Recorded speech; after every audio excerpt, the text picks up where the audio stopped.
नमस्कार मैत्रिणींनो, आज आपण पाहणार आहोत मस्त सगळ्यांना आवडणारा असा हा गाजराचा हलवा। जेवढ्या क्वांटिटीमध्ये तुम्हाला लागत असेल तितक्या तुम्ही गाजराचा किस घेऊ शकता। गाजर मी स्वच्छ धुवून किसून घेतलेले आहेत।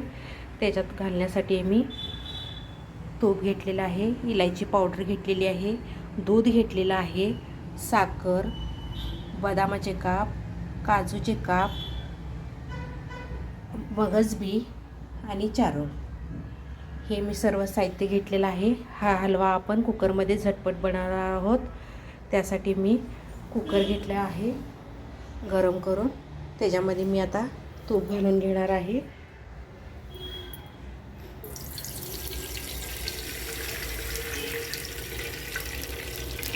आपलं तूप गरम झाले की आपण त्यात गाजर घालून घेणार आहोत। थोडं तुपात आपण गाजर परतून घ्यायचं आहे, कारण खूप पाणी असतं, नंतर मग ते आटायसाठी पण खूप उशीर होतो। त्याच्यामुळं आपण थोडंसं तुपामध्ये गाजर भाजून घ्यायचं आहे।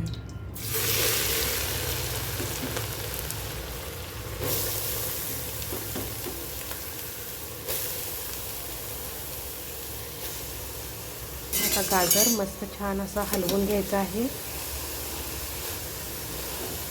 भाजून घ्यायचं आहे गाजर।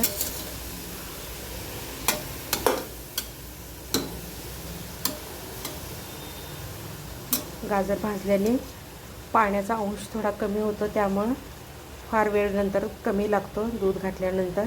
त्याच्यामुळं मी थोडंसं भाजून घेत आहे। आता मी छानपैकी गाजर परतून घेतलेलं आहे।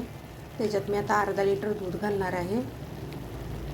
मी थोडंसं गाजर जास्त घेतलेलं आहे, त्यामुळं पूर्ण अर्धा लिटर दूध घालणार आहे। तुमचं थोडं कमी असेल तर एक फुलपात्रभर घातला तरी चालेल।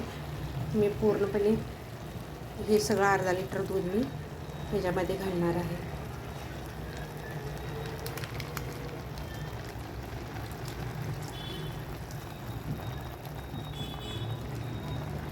आणि मी आता टोपण लावून कुकरचं मी 3 शिट्या करून घेणार आहे।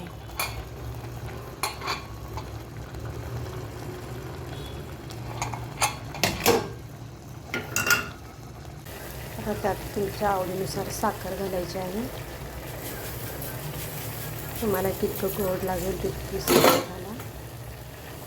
कोणाला गोड जास्त लागतं, कोणाला कमी लागतं, तुम्हाला जशी हवी असेल तशी तुम्ही साखर घालून घ्या। थोडंसं आता साखर घातली की थोडंसं पाणी सुटतं, ते थोडंसं आटवून घ्यायचं आहे। मस्त छान झालेला आहे आपला गाजराचा हलवा। साखरेमुळे थोडंसं पाणी सुटल्यागत होतं, ते आता आपण आटवून घ्यायचं आहे पाणी। तर थोड्याशा तुपात मी मगज बी, काजू, चारोळे आणि बदाम थोडेसे भाजून घेणार आहे। थोडासा कलर येऊपर्यंत, जास्त नाही।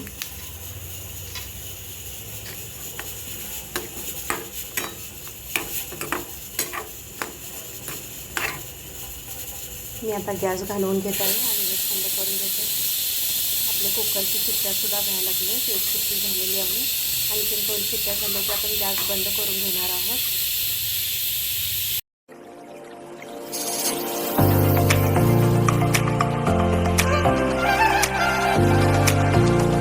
तुम्हाला आवडला असेल तर लाईक, सबस्क्राईब आणि शेअर करायला विसरू नका। नमस्कार।